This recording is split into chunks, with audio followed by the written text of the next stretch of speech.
contribution is all about working in the business, management's all about working on the business, and leadership's all about working on the future. EPIC is an acronym for environment, performance, identity, and communication. And I basically say like environment and performance are the what of management, the identity is the who of management, and the communication is the how. Sometimes it's a problem to solve or a tension to manage. And some of this is just attention, right? You want the tension. You kind of want to be leaning towards leading, but then if we're not delivering or not optimizing, then that's a problem. So it's don't go too far either way, right? And the more you understand your people in the context of what they're doing, the more value that it's going to provide. And also it's just people want to feel seen and heard in what they're doing. And one-on-ones is the easiest way to get to that from a management perspective.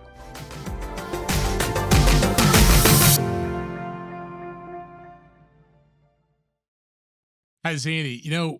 What would you do if I told you that your role as a manager doesn't add any value to your organization? Okay. So if you're a manager, that probably stings at least a little bit, but today's guest says that's exactly the wake-up call we need. And when you understand what he means, it just might change the way you approach your job. Matt Ley is the author of a new book entitled Manage Your Gaps, Reclaiming the Awesomeness of Management.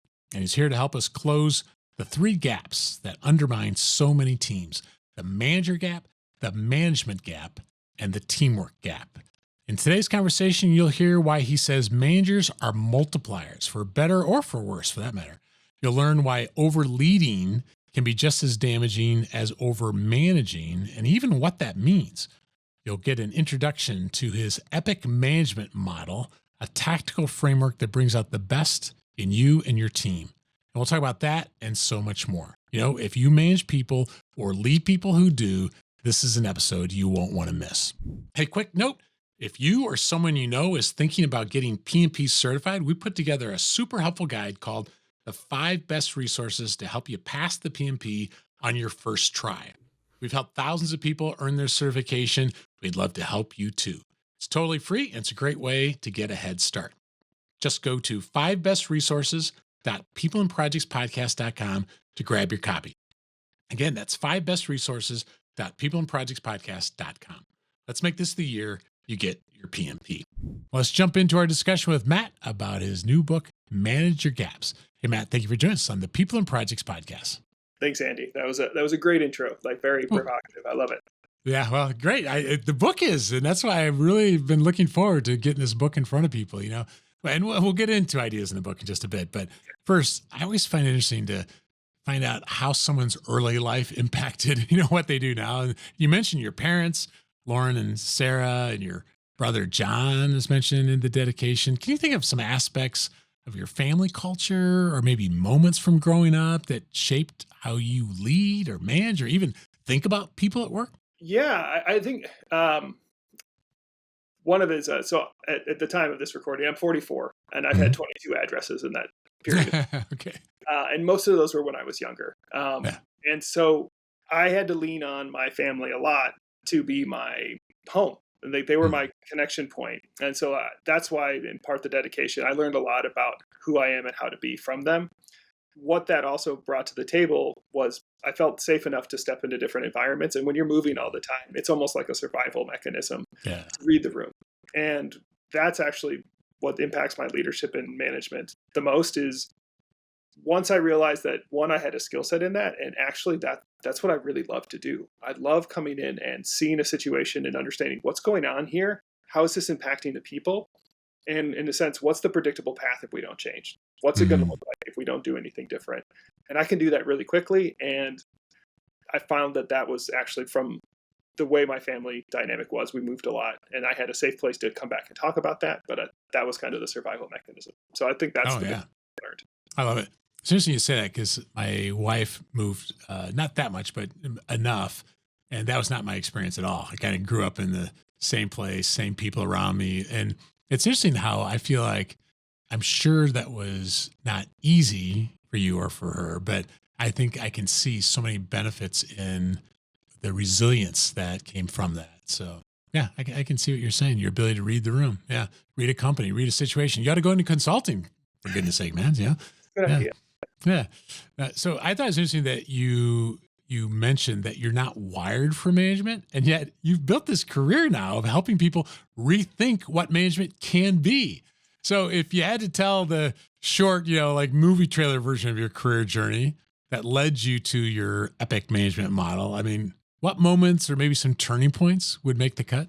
Yeah. So a lot of my history before I was in corporate America, I was a pastor Hmm. in national church headquarters. And so I did a lot of leadership. So I was like leading a church where I didn't necessarily have any employees. So I really wasn't necessarily engaged in the management. And I Yeah. wouldn't have called it that at the time. I Yeah. was just leading a church. And circuitous path, I end up in a corporate setting and I'm an individual contributor. I'm working in purchasing. I'm a coordinator. I'm just churning data and I'm loving it. I'm successful. I'm doing great. And I got tapped on the shoulder, said, "Hey, we just acquired another company. We're growing really quickly. Could you step in and take over a couple of departments?" And by a couple of departments, it meant like 2 people. So I'm like, oh, Mhm. simple. I've been a How leader. hard? How hard can this be? Right? How hard can this be, right? It's like contribution and management or leadership. Management's just the middle of that, and I'll be solid. I've never been more wrong about like transition in my life. I think up to that point and after, I was like 2 weeks in, and I was a puddle of emotions. I would come home, I would be second guessing everything I was doing. Did I have value? Was I providing value for my people? And Yeah. I use the analogy. It's like I had a bridge solidly founded on either side of a river, and I walked towards the middle, and all of a sudden, it's like paved in paper. And I Yeah. have no idea why. And all I can think about is every step, and I'm terrified I'm going to fall into the water. And so Yeah. that was the kickoff of my journey of like, how can this be so different and so hard? Why is this so different and so hard? And so that was frankly it. And then I started reading and reading and reading everything I get my hands on about what is management, what is leadership. And starting to see everyone can be a leader. Everyone should be a leader. I've never seen a post where everyone's like, everyone can be a manager. Everyone should be a manager. It's like, if we actually look at the titles of people in organizations, very few people are titled leader. Sometimes we have people called lead, but that's actually the lowest level of either the management or the highest level of contribution for the organization. But there's a ton of managers. We have a bunch of managers. So if this phrase is so prevalent, why is it not lifted up? What's going on here? What's the disconnect? And that's been my exploration, is just figuring out why that is and coming to the conclusion that actually management's awesome. And Yeah. I'll tell you why. Yeah. I love it. A couple things come to mind. First of all, we crossed paths when you were in one of our project management classes, right? And so, Yeah, yeah. So was. I think, You yeah, taught part one and part two, and I was in both of them. yeah. So that's kind of a fun thing. And I'm thinking of this one area. You and I both live in the kind of like the Midwest, the greater Chicago area, Milwaukee area. And this one organization, they use leader in a different sort of term. When I was working with them, they said, well, they're not a leader. They're just an individual contributor.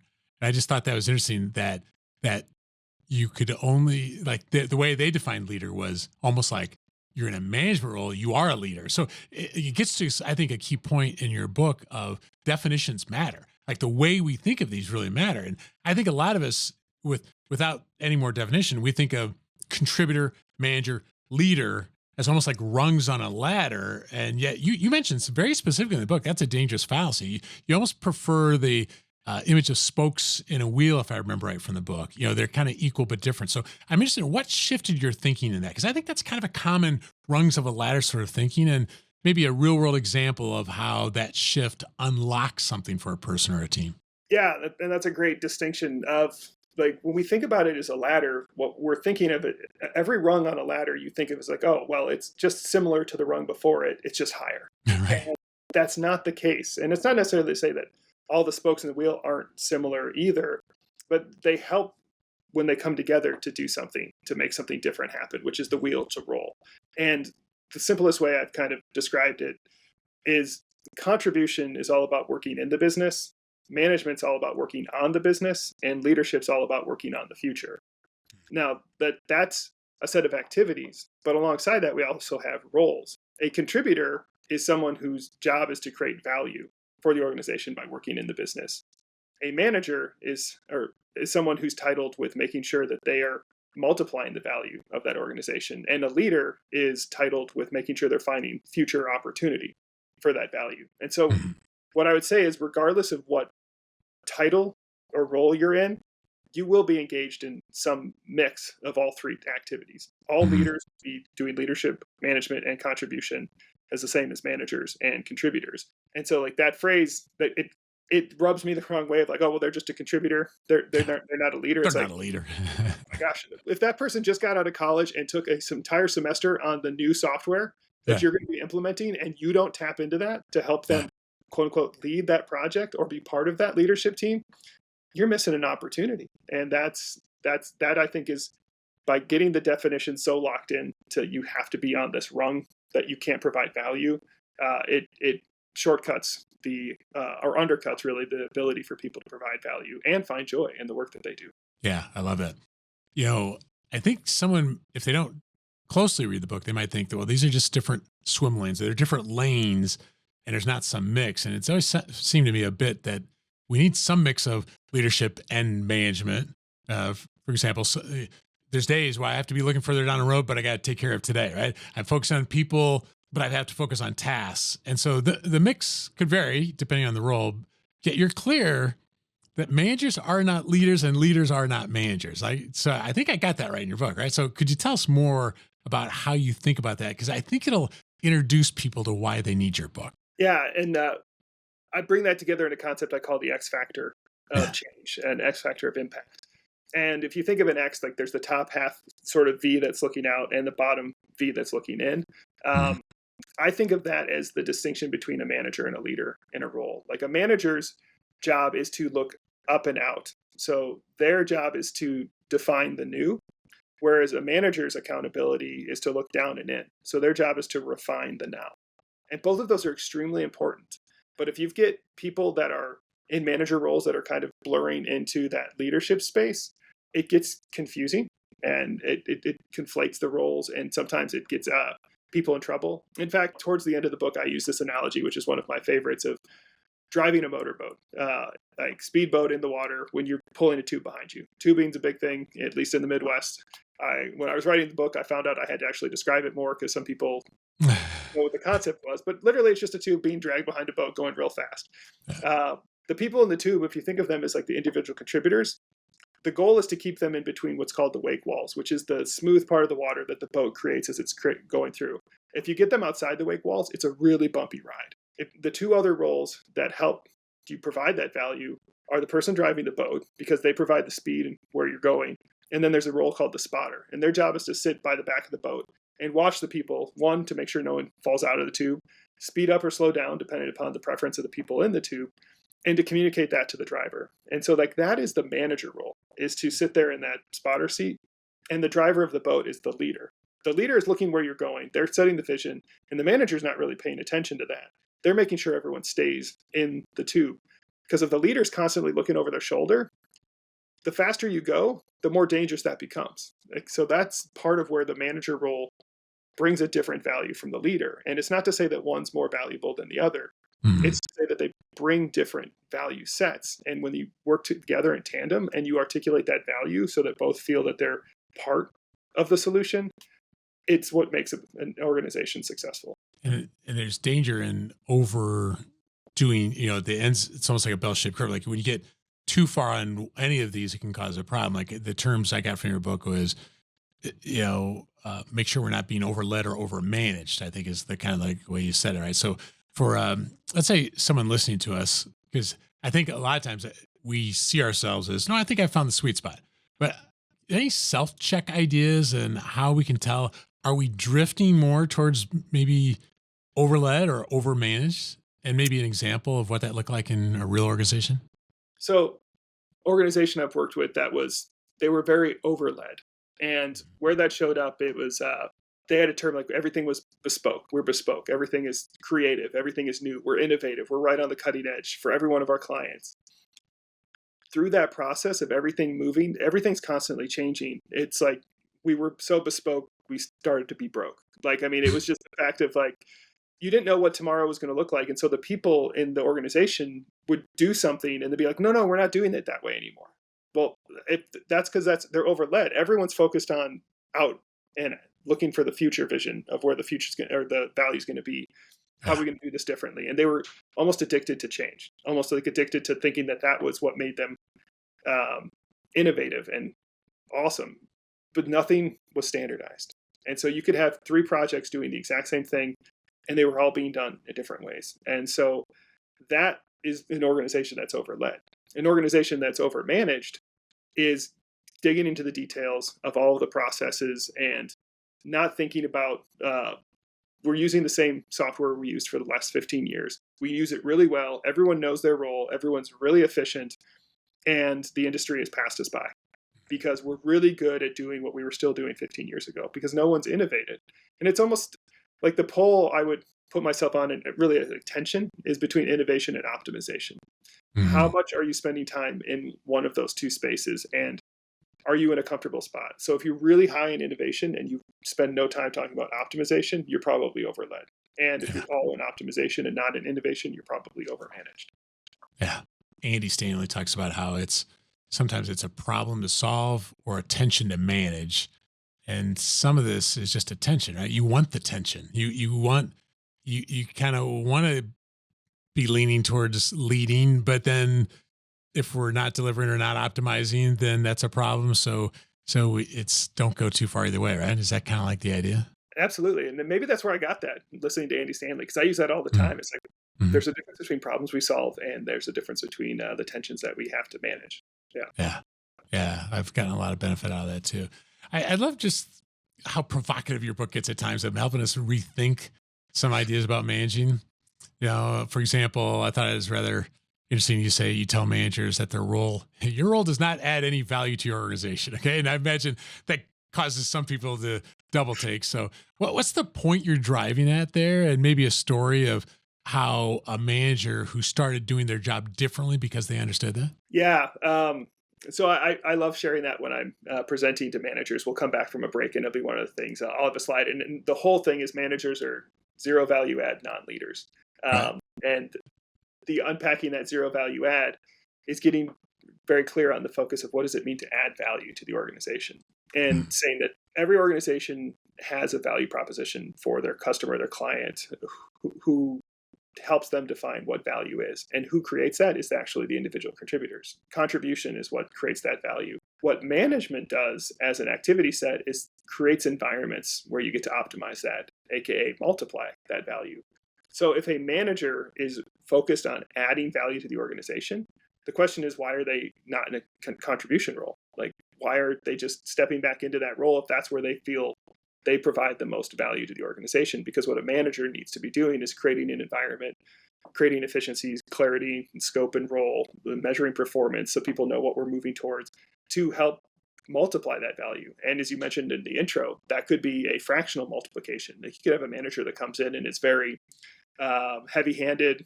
It's all about them. They deplete the morale of the team. That team is actually functioning at a fraction of its potential with that person in the management role, versus if they just got a new manager, all of a sudden that team performs at a much higher level. And so when you think about that, I've had managers that have that aha moment that they're no longer there to create value, but to think about, how do I make value multiply throughout my team? And that's been a big unlock for a lot of managers. And that's the value add. But I can think, even when I got to the VP level, our senior VP would be like, you guys are too much in the day-to-day. You're too much in the day-to-day. You're not looking far enough down the road. And I feel like we didn't have the framework to describe, what does that actually mean? Like, what does it mean to do this versus that? And people need to get a copy of your book to fully appreciate the power of your EPIC model. But just to introduce people, like when you see someone for the first time and you talk about it, how do you like to describe it so that they kind of see why it matters? Yeah. So to spell it out, EPIC is an acronym for environment, performance, identity, and communication. And I basically say, like, environment and performance are the what of management, the identity is the who of management, and the communication is the how. Like, anytime you're dealing with people, communication is going to be the absolute, I think, top skill that you need to learn. Where it comes to identity is that it's really hard to feel successful in something if you don't have two things. One, you need a definition of what you're doing, and you need a measurement of how you're doing against it. And so one of the pieces of the identity is articulation. So do you, as an individual, understand what a manager is to you? And why is that an important role for you? And do you understand why it's important to your organization? If you haven't got clear on that, it's really hard to find yourself being valued and finding value in the role. And if you haven't done that, then you struggle, I think, to provide that value to your other people on your team, because you're constantly looking for how do you validate yourself as part of the team. And then you start to step into your contribution. So that's where the environment and performance part comes in, because I really believe that that's not a leadership set of activities. That's management. It's about optimization, not innovation. It's helping people get clear on what's your role, what's the scope of what you do, what are the tools you need to get it done, what are the processes that help you accomplish it, how are you building efficiency so that what we do in 3 months is working better than what we're doing today. And then performance is difference between goals. Goals are for growth, metrics are for maintenance. Helping get clear on how do I myself and organizationally get better so that I leave a better role behind when I leave, and how do I maintain this role over time, which is what the metrics are. And then just understanding the growth curve, like how are you trending over time? Are we in a positive direction or not? And then just helping people have those touch points to make sure that they're understanding that success for themselves so that they can continue to grow and find like stability in what they're doing. And so like that is what specifically management brings to the table. And then leadership on that piece is helping people move from point now to point next. And that is all of the skill sets that managers are going to have to utilize as well as they're engaging in leadership. But organizationally, managers aren't, in my opinion, needing to step into that leader role to help define the future vision of the organization. They need to be part of the conversation, but they're making sure that the people are staying in the tube, not that the boat is going off the shore and staying in the lake. Yeah, it's good to have a framework. I think in the example I gave, I think it was just you need to think of it differently, but not knowing how we're doing. Were we doing better at it? It was missing this sort of framework, and I think perhaps part of our problem is even the identity. Like, what does it mean to be a VP here? What? And in your Epic model, that's what the I is, right? And you actually have it as an exclamation point in there. Yeah. And I think if I remember right, you said it's often one of the most overlooked parts of management. So I'm curious on your own journey, not someone else's, but how did you discover your own identity as you define it here as a manager? And how did that change the way you showed up for your team and your work? Yeah, it was getting to that point and, kind of that dark night of the soul, as I mentioned, the first time I stepped into management. And through reading, through reflection, talking to other managers, I realized I'm not the only person experiencing this. So this is sort of part of the emotional, psychological side of moving into this space that we don't help prepare people for. And so for me, it was just trial and error, honestly, to start saying, this feels authentic. This doesn't. And I'm a very self-reflective individual. And so I sat down, I was like, why am I doing this? And I actually went through the 5 whys process that we use in lean management. Mm-hmm. But I changed them to like the so that version of it. But it's like, I'm a manager so that I can do X. And from that, and what I found at the end for me is I felt like I could help create an environment where people had a deeper sense of impact, both in their personal fulfillment and what they were doing, as well as the organizational success. By being clear on both of those, that's where I found that my role was. And as I started to explore, what does that look like? How can I touch those particular pieces? It was that whole Epic model it literally was one night I woke up, I wrote it down on a piece of paper at like 2 a.m. Woke up in the morning, it's like, was that a crazy dream? And it's like, no, it's actually a model I'm going to write a book about. Right, yeah. Actually, you didn't even intend to write a book about it, right? But it's like, it's working with clients. Why not kind of put it in writing? Yeah.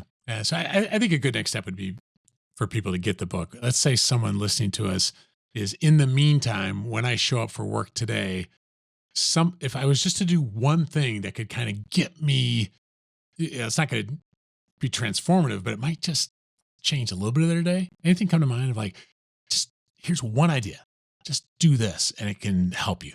If you're not doing one-on-ones on a regular, consistent basis, that to me is that is the beating drum and the heartbeat of management. That is what you're there to do. And I ask a question. I asked 2 questions. I was like, what did you do that was exceptional in whatever the time frame is since our last one-on-one?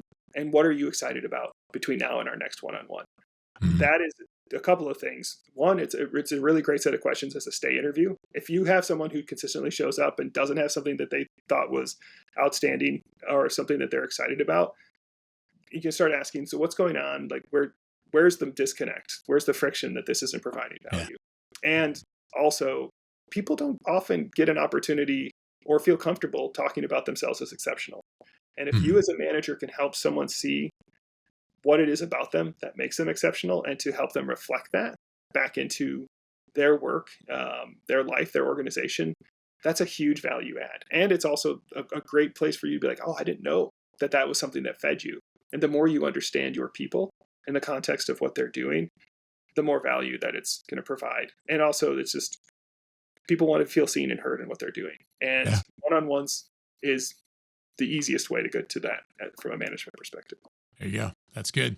One idea from the book, you can find out that person who doesn't seem like they care, maybe they care, it's just suppressed, right? And you can pull it out by how you spend time with them there. Now, there's so much more we could talk about, but let's end with this. We have a lot of parents who listen to the podcast, Matt. You mentioned your wife, Amanda, and your kids in the book. Can you think of any ways you've applied these epic ideas at home, and maybe some advice you might give to parents who want to help their kids develop maybe into great managers or teammates someday? Yeah. There's one of the frames that I use in the book that I use a lot also in parenting. I call it the 4 C's, as like, if you want to help reduce anxiety and you want to help people sort of realign their energy, it's show them that you care, give them clarity, give them consistency, and then just communicate. And that is, those are words I live by with all of my kids. So I create space to make sure I'm communicating with them. And if they have questions, to spend the time asking them. And I don't think I write about it in the book, but one of the things I've come to hold to is there's no such thing as common knowledge. We all have very different paths of growth, and certain spaghetti sticks for some and not for others. Create the space to allow people to ask those questions. And so the same thing with my kids, things that I thought like, oh, this is obvious, they're going to get this right away. Creating that space. And then just my wife and I, we have touch points where we reflect on the different roles that we play, that we call 4 hats, because we think of the 4 roles as our professional hat, our personal hat, our partner hat, and our professional parent. There, forgot the parent hat. Yeah. And we use a kind of a -3 to +3. So -3 is I never got to take that hat off the rack this week. +3 is I never got to take that hat off this week. And 0 is it was balanced. I got to wear this hat the right amount. And that is a kind of a place for us to think about trends. Where's that showing up? And you could do the same thing with your management, leadership, and contribution hat as you're in your role. And just, even if it's just a reflection with yourself or finding a conversation partner, to say, how much leadership hat did I get to wear? Way less than I really wanted to. Well, what's missing? How much contribution hat? Way more than I wanted to. So what got lost in translation? And it really helps you to align, to think about these particular roles and activities that you're doing, and catch some potential burnout spaces before you get, or and on the parenting marriage side, some friction points before they become actual pain points. That's good. Hey, for those listening, this is just an introduction to what Matt talks about in his new book. If you'd like to reclaim the awesomeness of management, get a copy of Manage Your Gaps. I'll put links to the book and the book's website in the show notes for this cast. So, hey, Matt, thank you for joining us on the People and Projects podcast. Thanks, Andy. Pleasure being here. Special thanks to Matt for joining us here on episode 481 of the People and Projects podcast. I think one of the biggest benefits of Matt's book is seeking to provide clarity about roles. In fact, at the end, when he's talking about families, he mentioned the 4 C's. Remember that? I think it was care, clarity, consistency, and I think communicate or communication, something like that. I find that clarity is often one of the biggest ones that's missing in many situations. So in the spirit of making sure we don't end this episode without clarity on the roles, here's what I took away from the book. First of all, the idea of the contributor, they're in this lane, the operational lane. Their accountability is to execute the work. And I think that kind of makes sense. When we talk about individual contributors, they're executing the work. They create the direct value by delivering, products, services, outputs. So that would be the contributor, where the manager, instead of an operational lane, it's more of a tactical lane by his definition. So their accountability is to activate and optimize the work of contributors, right? Do you remember when he said they multiply value by setting the environment and clarifying performance, supporting the team's ability to deliver. So that's the manager. And then the leader is in the strategic lane. Their accountability is to define the vision, like looking further down the road, chart the path forward. They focus on the up and out of the X that he was talking about, the guiding direction, there's priorities, long-term growth. So when he said in the interview that managers are not leaders and leaders are not managers, does that mean any individual title is only one of those? Like you're either a contributor or a manager or a leader? And I gotta tell you, that's not what I took from the book. Rather, I think Matt would say that an individual can spend part of their time, for example, managing and part of it leading. I took from the book that titles, they signal maybe primary accountability, like the lane that you own, right? When that's done well, but everyone will at times engage activities from other lanes. And that matches what I've seen in experience.